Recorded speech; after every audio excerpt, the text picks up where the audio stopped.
तो भगवान की दिव्य कथा सत्यनारायणम देव। भगवान का नाम क्या है?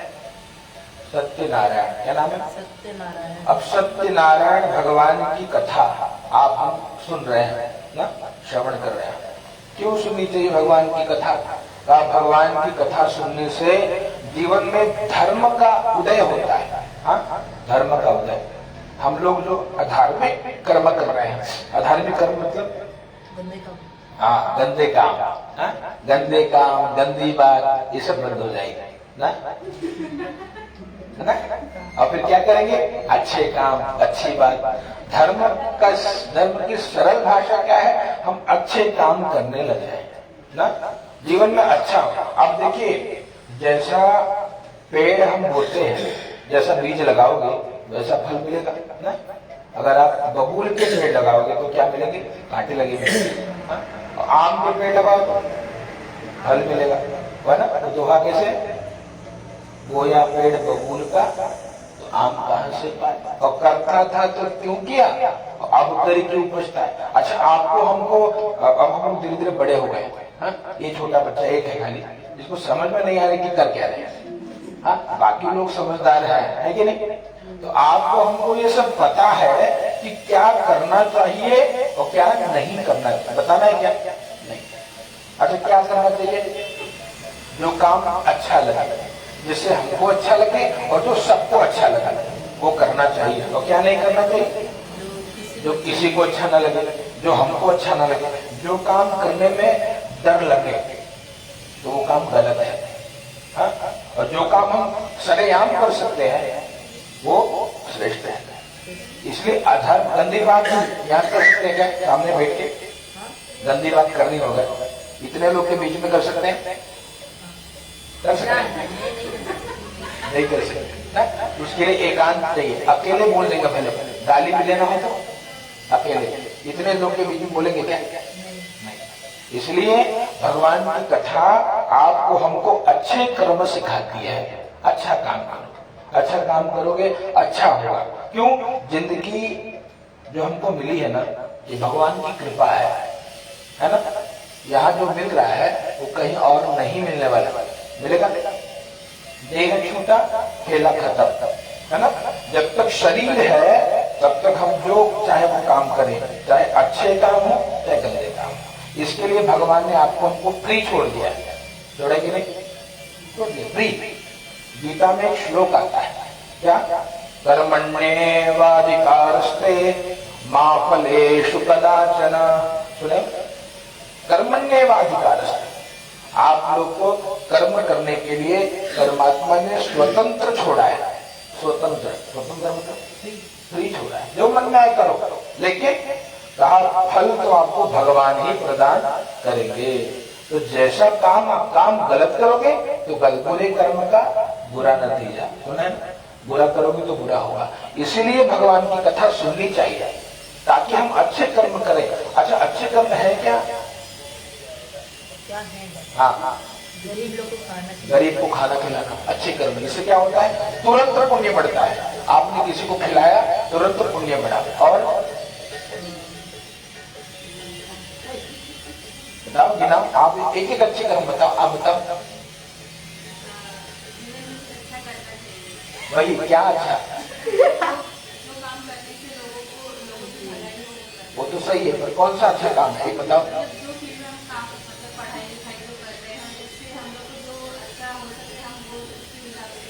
हाँ, समझ में आए? फार्मेसी अगर हम कर रहे हैं तो औषधि दे, उनको सही बीमारी जानकर के सही औषधि प्रदान करें, ये अच्छा काम ना। पता लगा बुखार है, पेट दर्द की गोली दिए, समस्या हो गई ना, ये भी अच्छा काम। आप अपने काम को ठीक से करो। जैसे महाराज जी हमको बोल रहे थे कि बच्चा बैठा है, चलो फट्टे चलते हैं। हाँ, क्या इसको कथा सुनाना है? देखो कितने सुन रहे हैं, सुन रहे हैं ना? ये सुनते हैं, भगवान सुनते हैं, आपकी कथा ईश्वर सुनते हैं। हनुमान जी का रामचरित सुनिबे को रसिया, जहां जहां भगवान की कथा होती है ना, वहां चले आते हैं सूक्ष्म रूप से, कहीं बैठ करके सुनते हैं भगवान। ये विश्वास रखना। इसलिए आप सदैव धर्म करिए। ये एक और अच्छा काम कि आपको जिस फील्ड में भगवान ने भेजा है, जैसे मुझे पंडित बनाया है तो मैं इसको ठीक से करूं। इसमें अगर मैं बच्चा बैठा है बेवकूफ बना के चला जाऊं, ये तो बेवकूफ बन जाएगा। ये क्या करेंगे? डंडा से मारेंगे, है ना, और फिर कोई ना बचा पाएगा। इनके लाठी में आवाज नहीं होती, ऐसे लगेगा चोट कि कोई ना बचा पाएगा। इसलिए सावधान। कर्मकांड करने वाले सभी विप्र जो देखते हैं वो सब सावधान। क्यों? वो देख रहा है आपको। हाँ, यहाँ तो 2 आंखें है ना, उसकी हजारों आंखें हैं। यहाँ 2 हाथ है ना, उसके हजारों हाथ हैं। इसलिए याद रखना, मांगने की भी जरूरत नहीं, वो आपको हजारों हाथ से देंगे, इतना देंगे कि रख ना पाओगे। हाँ, इसीलिए सदैव सावधान कि धर्म बहुत जरूरी है। जितना हो उतना जीवन में धर्म हो, इसलिए कथा हो रही है, समझे? इसलिए कथा हो कि हम अच्छा करें। तो क्या क्या अच्छा करना चाहिए? आपने कहा भोजन करा दो, आपने कहा अपने फील्ड को ठीक से करो। आप बताओ। प्रेम भाव, प्रेम भाव से क्या होगा? अच्छा, प्रेम होता क्या है? प्यार, प्यार क्या है?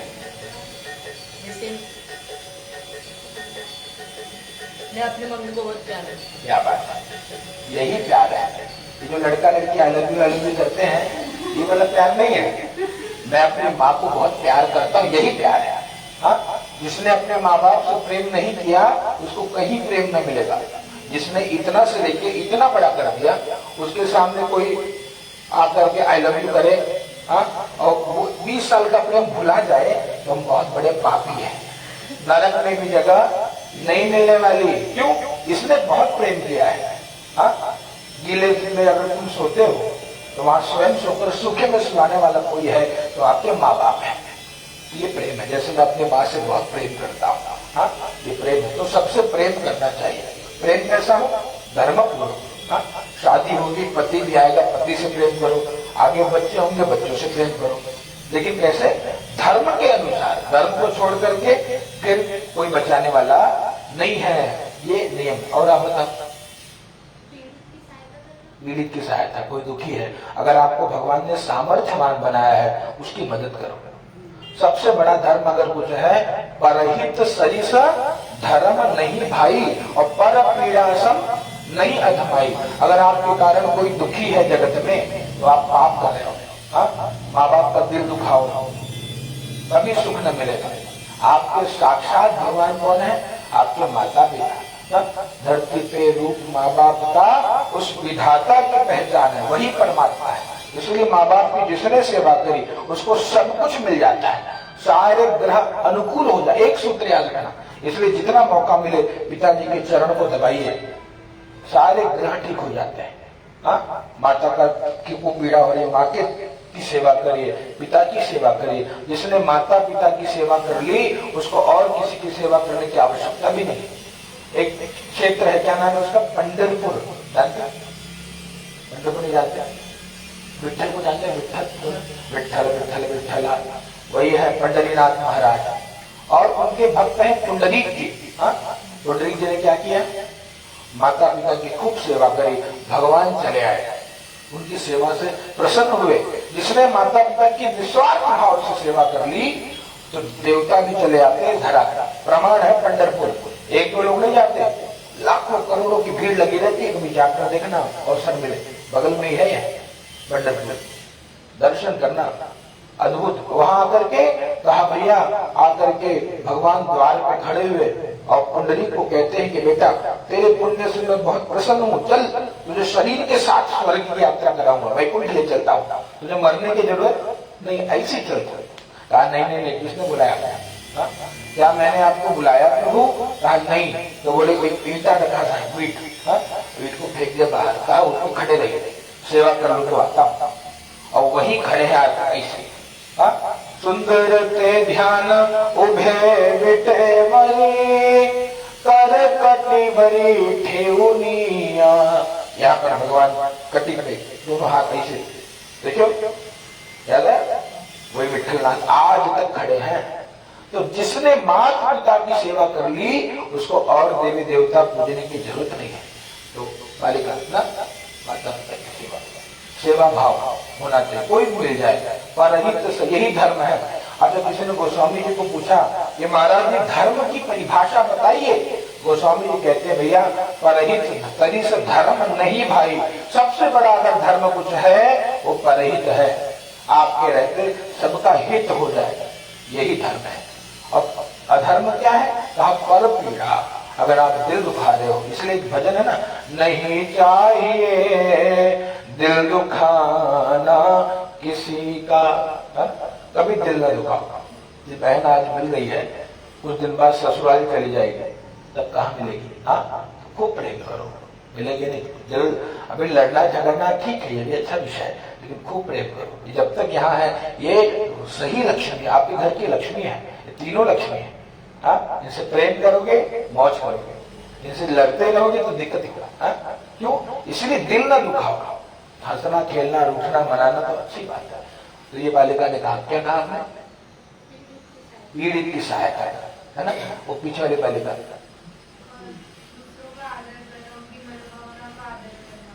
समझ में आ रहा है? मन के भाव को समझो, वो क्या चाह रही है। माँ ने कभी कुछ खिलाया और उस दिन कभी कभी पिताजी थप्पड़ मारे, तो इसका मतलब आपको दुख देना चाहते हैं क्या? उनके मनोभाव को समझो, वो चाहते हैं कि सही से रहो जीवन में, तब उन्नति। हम थप्पड़ समझ जाता है ना, ये सही बात, बालक समझदार है। जिसने समय समय पे कहा माँ के हाथ का आटा और पिताजी के हाथ का चाटा टाइम टाइम पे खाया है ना, वो कभी बिगड़ेगा नहीं। इसलिए ये जरूरी है, इस समय पे उनको औषधि प्रदान करी जाए, है ना? ये औषधि है ना, ये दवाई बहुत तेज काम करती है। हाँ, तो बालिका योग नेक्स्ट।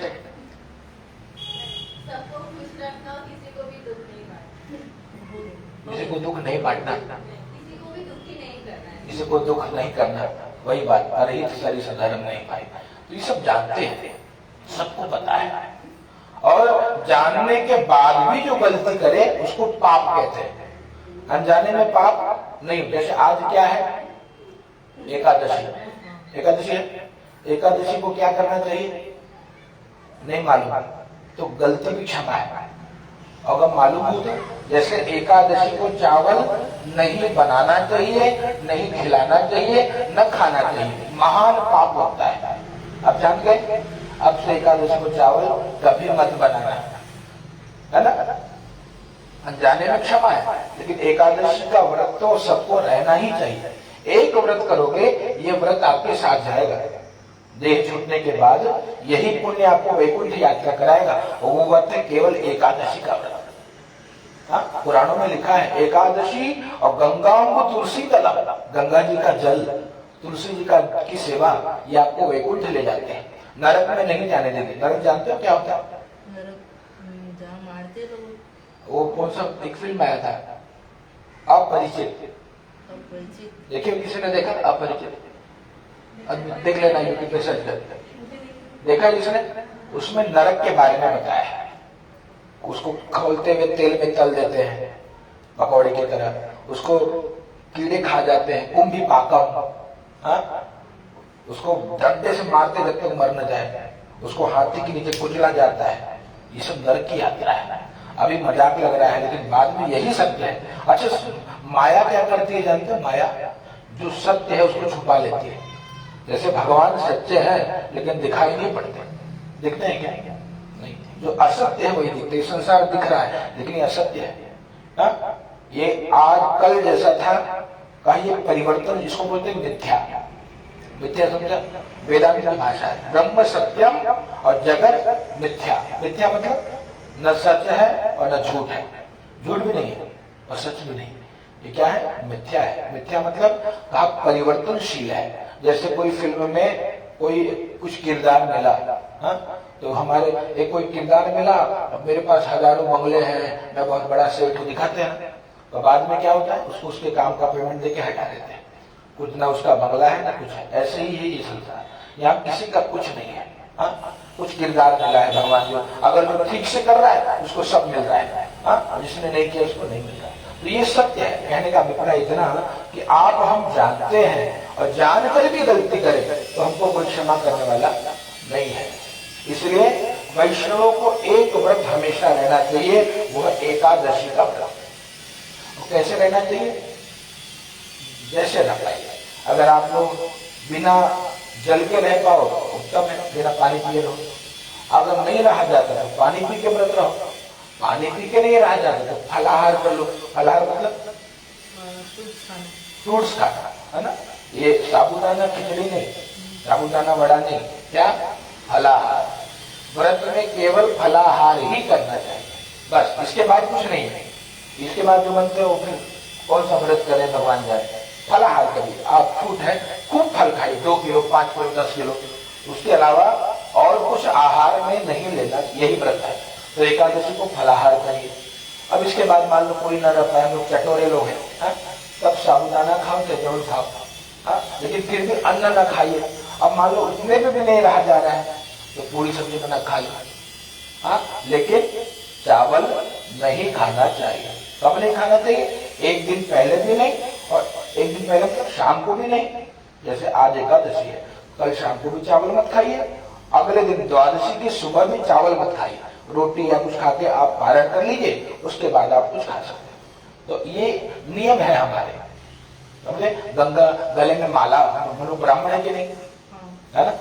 मणि तिवारी, मणि त्रिपाठी, त्रिपाठी भी हुआ, त्रिपाठी को कैसे मालूम पड़ेगा जब ये चुटिया होगा? तब न लगेगा त्रिपाठी जी। तो ये रखना चाहिए। ब्राह्मण हो, कोई शर्म की बात नहीं है, बड़े गर्व से कहिए हम ब्राह्मण। और मोदी जी ने तो घर घर में डंका लगा दिया। 22 तारीख को देखिए एकदम राम राम हो चला। तो शिखा होनी चाहिए, रखना चाहिए। चोटी जी रखिए, शिखा, सूत्र। अगर आप ब्राह्मण तो जनेऊ पहने, तब न लगोगे ब्राह्मण। और प्रतिदिन सेवा पूजा करिए, ये ब्राह्मण का धर्म है। तो एकदा नैमिषारण्ये ऋषयः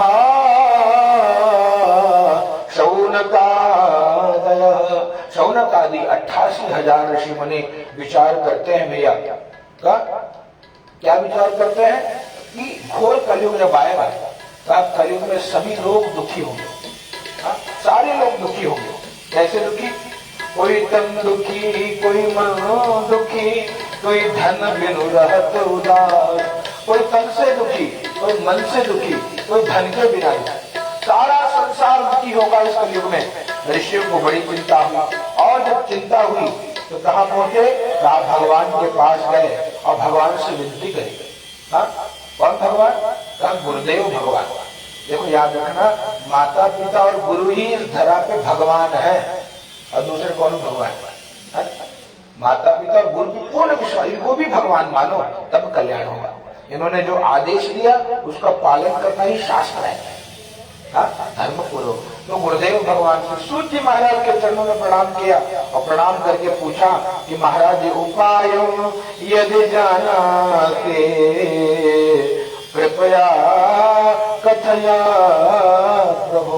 हे प्रभु, यदि उपाय जानते हो तो बताइए, कलिकाल में सबका दुख कैसे दूर होगा, कैसे लोग सुखी हो पाएंगे? तो सूत जी महाराज ने कहा भैया बड़े ध्यान से सुनना, ये जो प्रश्न आज आप हमसे पूछ रहे हो यही प्रश्न एक बार नारद जी ने पूछा था। किससे? भगवान नारायण से। तो ऋषियों ने कहा महाराज पूरी बात हमको बताइए। हाँ, तो बोलते हैं एकदा नारदो योगी परानुग्रह कांक्षया पर्यत विविधान लोकान मर्त्यलोकमुपागतो ततो दृष्ट्वा जनान् सर्वान् नाना क्लेश समन्विता। नारद जी आए हैं भैया, कहा हाथ में वीणा लेकर के, और भगवान के नाम का कीर्तन सदैव नारद जी करते हैं। क्यों? कहा देखो इस कलिकाल में अगर पाप नष्ट करना है, आपके हमारे जो पाप, अच्छा पाप रोज होते हैं जानते हो, प्रतिदिन होते हैं नहीं, झगड़ा करना, दिल दुखाना, जो हम अच्छी बात जान गए वो नहीं हो पाता। हाँ, अपने भीतर काम है, क्रोध है, लोभ है, उस कारण से पाप होता है। वो पाप कैसे खत्म होगा? एकादशी के व्रत से खत्म होता है। 1 महीने का जो पाप है, एकादशी को व्रत किया खत्म हो गया। अब व्रत के दिन केवल खाना ना खाना ये व्रत नहीं है। व्रत के दिन जप करिए, भगवान को तुलसी चढ़ाइए, भगवान का भजन गाइए, कीर्तन करिए, 9 प्रकार की भक्ति में कोई भी भक्ति करिए, आपका कल्याण होगा। नारद जी हाथ में वीणा लेकर और भगवान के नाम का कीर्तन करते हैं। ओ श्रीमन्नारायण नारायण नारायण श्रीमन्नारायण नारायण ओ भजमन नारायण नारायण नारायण भजमन नारायण नारायण ओ गोविंद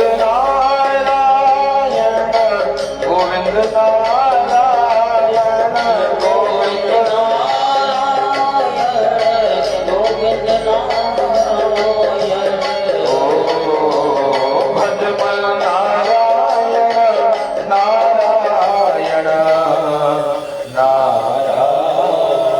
भगवान के नाम का कीर्तन करते हुए अनेक लोगों में भ्रमण किया है, और जब अनेक लोगों में भ्रमण किया है तो क्या देखा? मर्त्य लोक में, मर्त्य लोके जना सर्वे नाना क्लेश समन्विता। अनेक प्रकार के क्लेश कष्ट भोगते जीवों को नारद जी ने जब मृत्यु लोक में देखा तो नारद जी को बड़ी पीड़ा हुई। संत कौन है भैया जो दूसरों के दुख से दुखी हो जाए? नारद जी को दुख हुआ, भगवान के पास गए, भगवान की स्तुति करी है।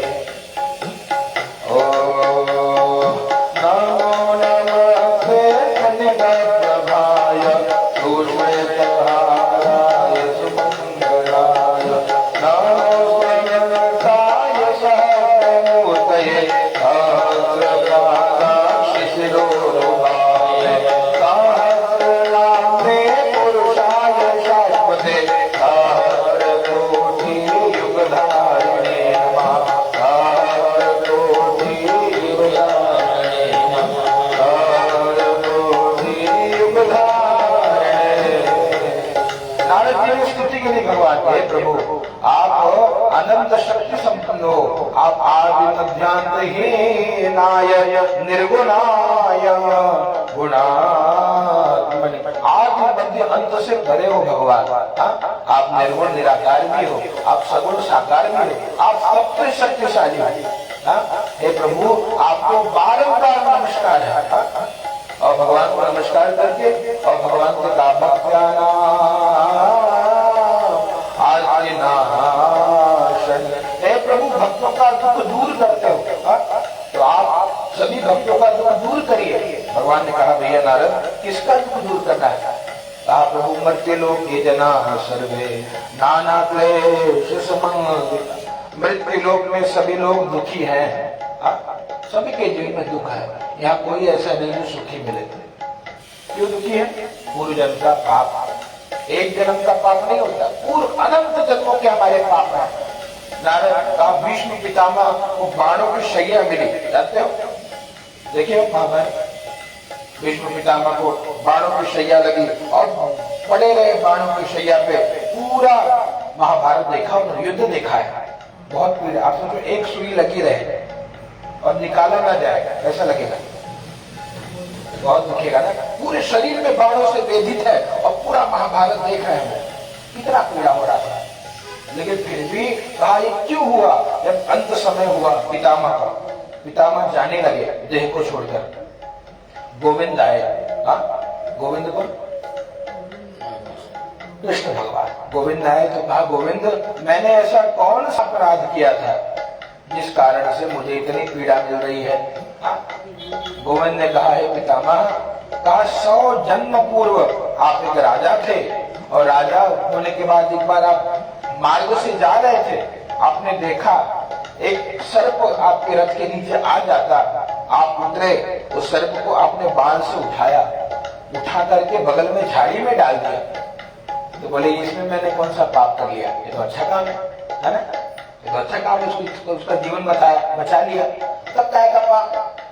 बोले भैया जिस झाड़ी में आपने डाला था वो कांटों की झाड़ी थी, पूरे शरीर में कांटे चुभे, तड़प तड़प के मर गया, वही पाप लगाया। तो सोचो कई बार हम अच्छा करते भी हैं तो भी दंड मिलता है ना? गलती किसी और ने की, चाटा आपको लग गया, ये पूर्व जन्म का पाप है, इससे हम करेंगे पुराना हिसाब हो रहा है तो उसको भोगना चाहिए, उस पर विरोध मत जताइए। वो कुछ पुराना हिसाब है जो भगवान पूर्ण करना चाहते हैं, इसलिए भक्तों के जीवन में कष्ट आते हैं, बहुत कष्ट आते हैं भक्त के जीवन में। भक्त परेशान होता है लेकिन भक्त कभी पराजित नहीं होता, यही भगवान की महिमा है भैया, भक्त कभी पराजित नहीं होता। इसलिए कहा आपके हमारे जीवन में भी ये स्थिति है। नारद जी ने कहा, प्रभु उपाय बताइए कि कैसे सबका दुख दूर होगा? कहा कि एक उपाय है, सत्यनारायणं देवा यजेत्यैव निशामुखे। सत्यनारायण भगवान की आराधना अगर हम करते हैं तो आपके हमारे जीवन के पाप नष्ट हो जाएंगे और जीवन में पुण्य की वृद्धि होगी, मनोकामना की पूर्ति होगी। नारद जी बड़े आनंदित हुए, 4 प्रश्न पूछा है भगवान को, किम फलम किम विधानम कृतम केनैव तद्व्रतम। फल क्या है, विधान क्या है, किसने किया, कब करना चाहिए, पूरी बात बताइए। भगवान कहते हैं भैया दुख शोक आदि शमनो, दुख शोक आदि का शमन हो जाता है भगवान की कथा में, दुख शोक आदि शमनम और धन धान्य प्रवर्धनम। भगवान की पूजा करने से धन धान्य की वृद्धि होती है और क्या होता है, सौभाग्य संतति कर्म। जो भगवान की आराधना करता है उसको सौभाग्य की प्राप्ति, सौभाग्य मतलब अच्छा पति मिलेगा, अच्छा परिवार मिलेगा। जो कन्या शिव जी का व्रत करेगी, सावन के सोमवार का व्रत करेगी, उसको पति अच्छा मिलेगा। कैसा मिलेगा? एकदम भोला भाला, भोले बाबा जी से। तब जीवन आसानी से बीत जाएगा, कष्ट नहीं होगा। नहीं एक से एक खुरापाती मिलते हैं, जिंदगी बेकार हो जाती है ना? देखिए ना कैसे मिले, इसके लिए भी पुण्य करना पड़ेगा। कन्याओं को क्या करना पड़ेगा? तो शिव जी की आराधना करनी पड़ेगी और भगवान का, शिव जी की अद्भुत महिमा है। ओ डमरू बजाने वाले मैं दास हूँ तुम्हारा। गाइए, डमरू बजाने वाले मैं दास हूँ तुम्हारा, कष्टों को मिटाने वाले मैं दास हूँ तुम्हारा, कष्टों मिटाने वाले मैं दास हूँ तुम्हारा, और डमरू बजाने वाले मैं दास हूँ तुम्हारा, डमरू बजाने वाले मैं दास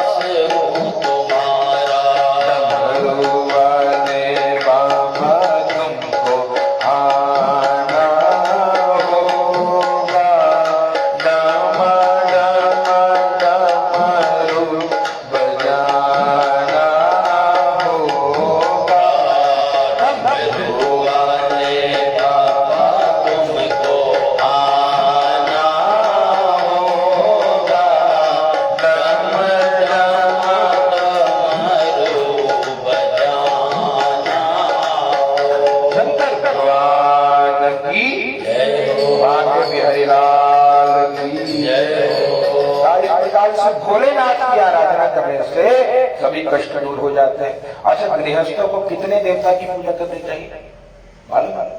गृहस्थ क्या होता है मालूम? आश्रम कितने होते हैं? आश्रम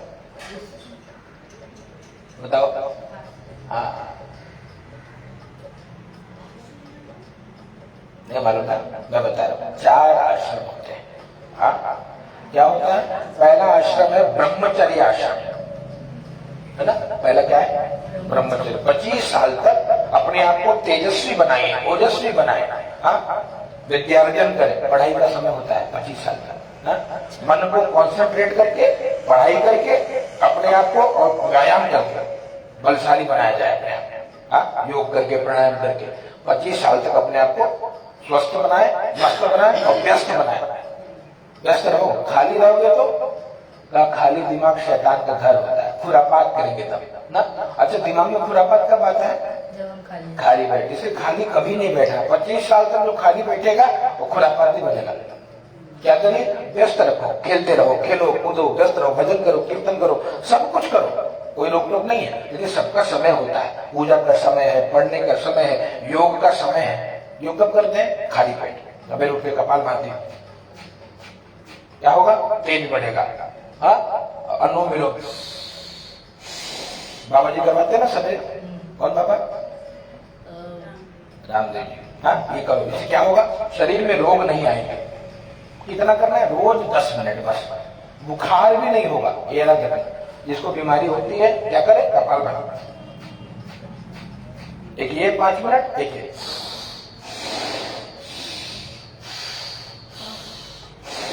समझ में? इतना करना है, इतना 10 मिनट बस। जीवन में बुखार भी नहीं आएगा, बाकी बीमारी तो छोड़ दो। हम क्यों बीमार हो रहे हैं? क्योंकि हम नहीं करते क्या? तो ये सब नियम है। इसको ब्रह्मचारी यही होता है। ब्रह्मचारी क्या करता है? जंगल में रहता था, क्या खाता था? कंदमूल फल खाता था। फल खाए, फलाहार करे, और मोमोज और क्या बोलता है? चाउमीन और चाइनीज और लाल लाल क्या हो, मंचूरियन। अब ये सब खाओगे तो मंचूरियन बन जाओगे पूरा। हाँ, मैदा है ना, आंतों में जब सड़ेगा शरीर में बीमारी आएगी। छोटे छोटे बच्चे बीमार हो जाते हैं, यही सब अंडा खाते हैं।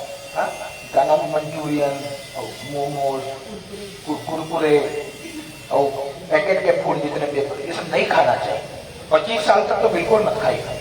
शरीर को ओजस्वी बनाना है, इससे दूर रहना पड़ेगा, तब जाके बीमारी कभी नहीं आएगी। याद रखना ना, याद रखना। ये पहला आश्रम क्या नाम है?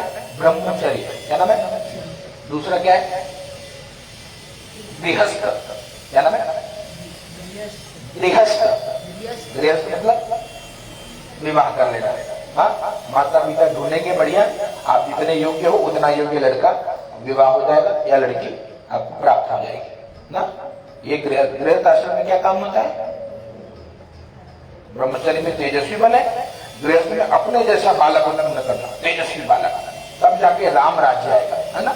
खुद तपस्वी रहोगे, बच्चा भी तपस्वी बनेगा। अब खुद मार के पड़े रहोगे,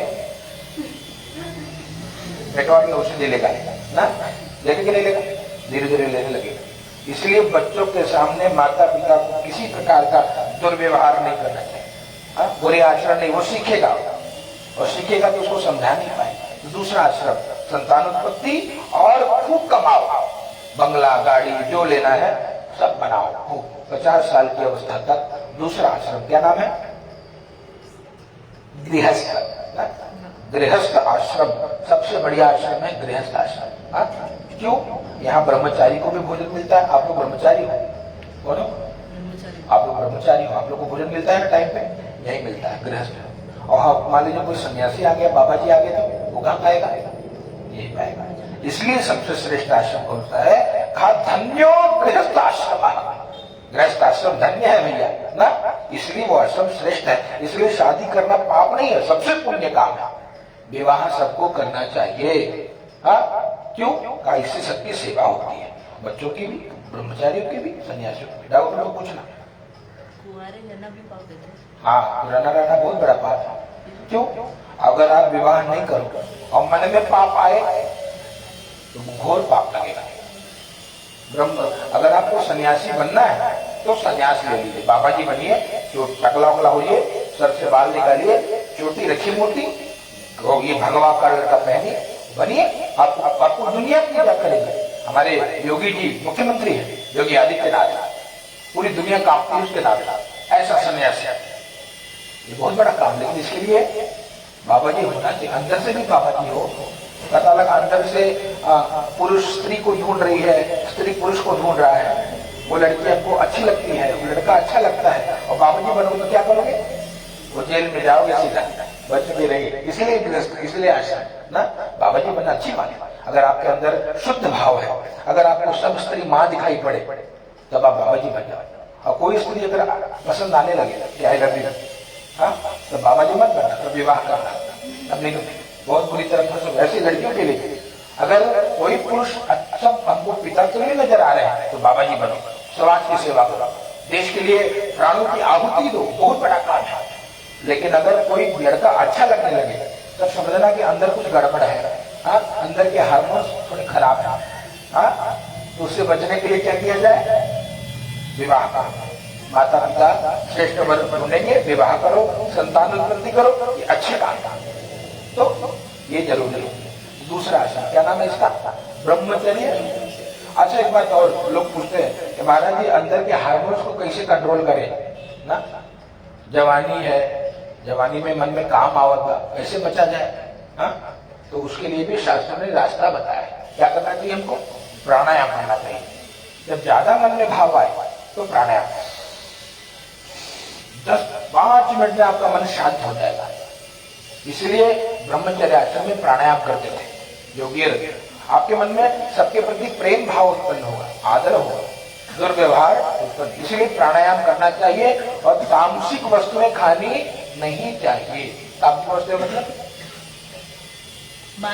बाहर की चीजें, लहसुन प्याज ज्यादा खाओगे, मन में दुर्व्यवहार उत्पन्न होगा, और ये जब छोड़ दोगे, फल खाओगे, बुद्धि शुद्ध। इसीलिए पूजा पाठ में फलाहार करते हैं। फलाहार क्यों करते हैं, ताकि आपका मन शुद्ध हो जाए। शुद्ध मन रहेगा तो हम क्या करें, जब शुद्ध रहेगा आपका मन, तब भगवान की पूजा कर पाओगे। और मन में अगर अशुद्धि है तो पूजा करने का कोई फल मिलने वाला नहीं है। इसलिए बहुत जरूरी है क्या, कि ब्रह्मचर्य में हम अच्छे आहार खाएं, फलों का सेवन करें, फलाहार करें, शरीर प्राणायाम करके मन को एकाग्र करें। जो जिस फील्ड का है, तब उसका मन उस फील्ड में लगेगा, उस फील्ड में अव्वल बनेगा। नहीं तो कहा लंपट बने रहेंगे, घूमते रहेंगे, लड़का लड़की हेरत रहे ऐसे, और लड़की लड़का हेरत रहे, पागल जैसे, कुछ न करते, धोबी का कुत्ता वाला हार हो, न घर के रहेंगे बेचारे, न घाट के, है ना। इसलिए दूसरा आसन क्या नाम है, गृहस्थ आश्रम, ये जरूरी है। तीसरा क्या है, तीसरे आश्रम का नाम है वानप्रस्थ। क्या नाम है, वानप्रस्थ आश्रम। इस आश्रम में क्या करते हैं, वानप्रस्थ आश्रम में हम लोग सब छोड़ने की तैयारी करने लगते हैं। क्यों, बहुत माया घेर लेती है ना, बच्चों से माया, संसार से माया, इतना बड़ा घर की माया, दुकान की माया। इससे क्या है, हमारा मन संसार में लगा रहता है, भगवान में मन नहीं लग पाता। लग पाता है क्या, जितनी माया जोड़ोगे उतना माया। अरे गृह कार्य नाना जंजाला, क्या, अरे बच्चे का फीस भरना है, हाँ, बिटिया का फीस है, बेटवा का फीस है, उसका पढ़ाई, घर का ये इंटीरियर का खर्चा, उसका खर्चा, पैसा कहाँ से लाए, भजन कहाँ से होगा, नहीं होगा, हो पाएगा नहीं। तो 50 साल तक थोड़ा भी समय अगर कोई निकालता है, वो भी बड़ी बात है। गृहस्थ के काम को करते हुए अगर कोई 10 मिनट भी समय निकाले रोज सेवा के लिए, वो भी धन्य है जी। इतना तो कर ही सकता है, तो करना चाहिए। 5 मिनट समय निकालिए, लेकिन थोड़ी आराधना करिए। 50 के बाद अब बेटे बड़े हो जाएंगे, 25 साल का बच्चा हो जाए, बेटे हो जाए, जब ये लोग के विवाह हो गया, तब क्या करें, तब वानप्रस्थ में आइए। बेटे को बहुरानी को चाबी दीजिए, घर संभाल बेटे चकाचक, और हम धीरे धीरे माला में मन लगाए, तीर्थों में मन लगाए। कितने ज्योतिर्लिंग होते हैं बताओ, 12 ज्योतिर्लिंग का दर्शन करना चाहिए। सनातन संस्कृति में जन्म हुआ है तो इतना तो महान पुण्य है। 12 कितने ज्योतिर्लिंग का दर्शन किए होंगे, तब तो जीवन बेकार हो जाएगा। जीवन सार्थक कब होगा, जब ज्योतिर्लिंग का दर्शन हो। एक दो नाम बताओ, सोमनाथ, राष्ट्र सोमनाथ, एक का बताओ, काशी में विश्वनाथ, जाइए विश्वनाथ जी का दर्शन करिए, इससे बहुत पुण्य मिलता है भैया। जीवन में सबसे बड़ा अगर आपको पुण्य प्राप्त करना है, ज्योतिर्लिंग का दर्शन करना ही चाहिए। और क्या करना चाहिए? 4 धाम की यात्रा जरूरी है। 4 धाम, गंगोत्री, यमुनोत्री, केदारनाथ, द्वारिकानाथ, दर्शन करना चाहिए। इससे क्या यही हमारे जीवन का साफल्य है। तब तो मनुष्य बनकर के सनातन संस्कृति में जन्म लेना ठीक है, नहीं तो फिर वापस आना पड़ेगा। 84 लाख शरीर मिलेगा। अगर आप पाप करोगे फिर आपको अगले जन्म में मच्छर बनना पड़ेगा, खत्म बजा, सांप बनना पड़ेगा, भोजन, बिच्छू, कीड़ा, कीड़ा जानते हैं ना, कीड़ा बनना पड़ेगा, कौवा बनना पड़ेगा, उल्लू। ये आपके कर्म के अनुसार ही फल मिलता है। जो कर्म आप हम कर रहे हैं उसका फल आपको अगले जन्म में प्राप्त होगा। तो ये कर्म सिद्धांत है, कोई छूटने वाला नहीं। ये 75 तक हम क्या करते हैं? छोड़ने की तैयारी। जल्दी छूटेगा क्या? नहीं छूटेगा। थोड़ा कहे अगर तीर्थों में याद आएगा, अरे मेरा बेटा बहुत प्यार करता है मुझसे ना, माँ को याद आएगी, तुम भाग के चलेगी, तो तीर्थों के बाद मेरा बच्चा ना, माया छूटेगी क्या? नहीं छूटेगी। तो 25 साल लगते हैं इसकी तैयारी करने में, और 75 होने के बाद फिर सब छोड़ देना चाहिए। छोड़ के तीर्थों में रहना चाहिए। वृंदावन में रहिए, अयोध्या में रहिए। कहा यहाँ मृत्यु कम होने से क्या होता है मालूम है? मुक्ति मिल जाती है। तो ये हमारे यहाँ की सनातन संस्कृति का ये सार है, ये पद्धति है ना। इसलिए कहा चाहिए, कहा कितने तीर्थ है? अयोध्या, मथुरा, माया, काशी, कांची, अवंतिका, गुरुद्वारा, पति, चैवा, सप्तेता, मोक्षदायिका। ये 7 पुरी है जो मोक्ष देती है, मुक्ति देती है। अगर वहां मृत्यु हो मुक्ति मिलेगी। कौन सी? अयोध्या। अवध में अगर जाओगे और देह छूटा, मुक्त हो जाओ। इसलिए चौथापन कहाँ बीते? तीर्थों में बिताना चाहिए। आप लोग इतने अच्छे से सुन रहे हो, इसलिए इतना अच्छे सुना रहे हैं, नहीं तो इतने में भवन हो जाते, चले जाते घरे। तो इसलिए कथा बढ़िया होगी। कैसे होगी? जब आप अच्छे रहोगे, तब आपकी योग्यता इतना सुन पा रहे हो तभी सुना रहे हैं, नहीं तो अभी घरे में जाके सुनते आराम ना। इसलिए आपके भीतर पात्रता आएगी, आपको सब कुछ मिल जाएगा। कहा मानस में चौपाई आती है, सकल पदार्थ है जग माही, और कर्महीन नर पावत नहीं। तो सब कुछ आपको मिलेगा। अगर आपको बड़ा बंगला, बिल्डिंग चाहिए, वो भी आपको मिलेगी। आप उसमें योग्य बनिए। फर्स्ट डिजर्व देन डिजायर ना। पहले आप योग्य बनिए, फिर विचार करिए, सब कुछ प्राप्त होगा। यहाँ का समझ चौथा संन्यास। समझ में आ गया ना? संन्यास में क्या करते हैं? सब छोड़ के तीर्थों में रहते हैं और भगवान का सब कुछ, सब भजन करो ना। अब प्रभु कृपा करो यही भांति, सब भजन करो, दिन रात भजन, पूरा समय भजन। ये चौथे पल में करना चाहिए। ये हो गए 4 आश्रम: ब्रह्मचर्य, गृहस्थ, वानप्रस्थ और संन्यास। 4 आश्रम होते हैं। तो यहाँ पर पूछा नारद जी ने, क्या मिलेगा? भगवान कहते हैं, कहा धन धान्य प्रवर्धनम, सौभाग्य संतति करम। सौभाग्य संतान की, अच्छे संतान होते हैं। जिसके घर पूजा पाठ होता है ना, जिसके घर भगवान की सेवा होती है, उसकी संतान बड़ी अच्छी होती है। संतान अच्छी होती है क्या होगा? सेवा करेगी ना, माँ बाप की सेवा करेगी। देखो जीवन का सुख ये नहीं कि बेटा अमेरिका में रह रहा है, जीवन का सुख है कि बेटा सेवा करता है। दर्द हो बोले कोई बात नहीं माँ, मैं दबाता हूँ, सेवा करता हूँ, सर दबाए सेवा करे, ये सेवा है। उसको पीड़ा हो, उसके पीड़ा को बांटे, कष्ट को बांटे, तब ना बच्चा। तो क्या काम था? उठा लेकर घूम रहे, लेके घर पे रख ले, तुमको क्यों पाला जा रहा है? इसीलिए सेवा करें। इसलिए बच्चों को माँ बाप की सेवा करनी चाहिए। तो यहाँ पर नारद जी ने पूछा, महाराज जी का धन धान्य प्रवर्धनम, सौभाग्य संतति करो, और सर्वत्र विजया प्रदो। कहा भैया सर्वत्र विजय की प्राप्ति होती। भगवान का जो भक्त है वो कभी पराजित नहीं होता, उसको सर्वत्र विजय की प्राप्ति होती है। ऐसे भगवान की अद्भुत कथा सुनेंगे, पूरा जीवन कम पड़ेगा ना। एक एक श्लोक की अगर मैं व्याख्या करूं तो अगले साल खत्म होगा। याद रखना, 7 जनवरी 2025 तक कथा होगा, केवल सत्यनारायण कथा। इतना ना आप बैठोगे ना, इतना बैठने की मेरी भी इच्छा है। कितने समय में कर ले बताओ, कितने में कर ले? ऊपर लिखो, बताओ उतने समय में। मर्जी आपकी। मर्जी मेरी तो फिर वही अगले साल चलेगा। बैठोगे? क्या बात है, या आप सौभाग्यशाली हो कि इतना धार्मिक बालक है जो सुन रहा है, नहीं तो मित्र में बच्चे तो कूदे लगते हैं। ये सही है, बोले राजा जैसे सीताराम रामचंद्र भगवान की। तो नारद जी ने पूछा, क्या पूछा भगवान को कि हे प्रभु, कहा सर्वत्र विजय। भगवान ने कहा भैया सर्वत्र विजय की प्राप्ति भगवान के भक्त का सदैव जय होता। जय मतलब वो कभी हारता नहीं, उसकी जीत होती है। हाँ, थोड़ा परेशान होता है पूर्व पाप के कारण, लेकिन उसकी जय होती है। नारद जी ने पूछा कि प्रभु किम फलम किम विधानम च ऋतम के नहीं। प्रभु विधान क्या है, आपकी पूजा का विधान बताइए।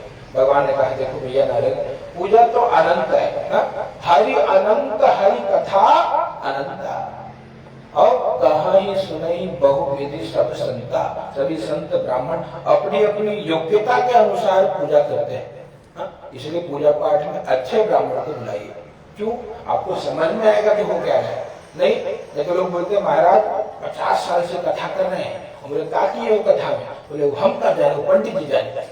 बोले अच्छा तो करते क्या थे? बोले पंडित जी हमारे आते थे, जौन हाथे में पकड़ाते थे हम सीधा चढ़ाते थे, और फिर 5 शब्द गीते थे, 5वां बजा स्वाहा स्वाहा भवा, आरती करके प्रसाद लेके सीधा ला। यही चल रहा है। ऐसे लाभ होगा क्या? देखो अगर बढ़िया भोजन खाना है, हा? तो ये भी लगता है कि नहीं बढ़िया आपको बनाना है मटर पनीर, तो दूध का पनीर बनाना पड़े, मटर लाना पड़े, काजू पीस के डालो, शिमला मिर्च डालो, इतनी सामग्री लगेगी और उसमें बनाने में भी मेहनत लगता है। अगर मैं तो पानी में कोई ठोक दूं शिमला बमला, बनेगा बढ़िया क्या? उसका विधि होता है। ऐसे भगवान की पूजा की विधि है। विधि से समय लगा करके सेवा करोगे तब इसका विशेष फल मिलेगा, तब जाके जीवन में कल्याण होगा। और तब होगा क्या होगा? भगवान की कृपा होगी, तब आपको अनुभव होगा क्या? और सिखाइएगा प्रेम प्रिय राजा रामचंद्र भगवान की जय। ओ मेरी झोपड़ी के भाग आज जाग जाएंगे, राम आएंगे। ओ मेरी झोपड़ी के भाग आज जाग जाएंगे, राम आएंगे। ओ राम आएंगे आएंगे, राम आएंगे, राम आएंगे आएंगे, राम आएंगे। ओ मेरी झोपड़ी के भाग आज जाग जाएंगे, राम आएंगे। मेरी झोपड़ी के भाग आज जाग जाएंगे, राम आएंगे। और राम आएंगे तो अंगना बुहारूंगी, राम आएंगे तो अंगना बहारूंगी। और मीठे मेरे अपने रागों को खिलाऊंगी, और मीठे मेरे अपने रागों को खिलाऊंगी। मेरे जन्म के पाप धुल जाएंगे, राम आएंगे। और मेरी झोपड़ी के भाग राज जाग जाएंगे, राम आएंगे। राम भूलेंगे तो पालना भुलाऊंगी, राम भूलेंगे तो पालना भुलाऊंगी। और मीठे मीठे भजन रागों को सुनाऊंगी, मीठे मीठे भजन रागों को सुनाऊंगी। और मेरे जन्म के पाप धुल जाएंगे, राम आएंगे। और मेरी झोपड़ी के भाग आज जाग जाएंगे, राम आएंगे। राम राम रटते रटते बीते उमरिया, राम राम रटते रटते बीते उमरिया।